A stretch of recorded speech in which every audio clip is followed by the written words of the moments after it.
Hey guys, this is Howard's How-Tos, and in this video, I will be demonstrating for you how to use the Smart Noter AI app to get AI-generated notes from audio. Let's dive right into it.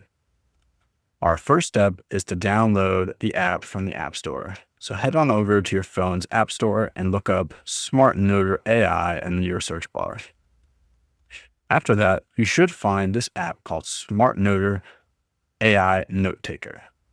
Go ahead and click on that and download it there.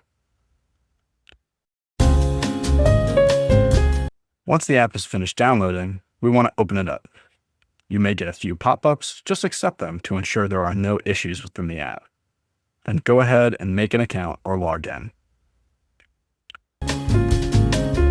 Once you're inside the app and all logged in, you should see this variety of options to record audio, upload audio files, upload documents, and even more.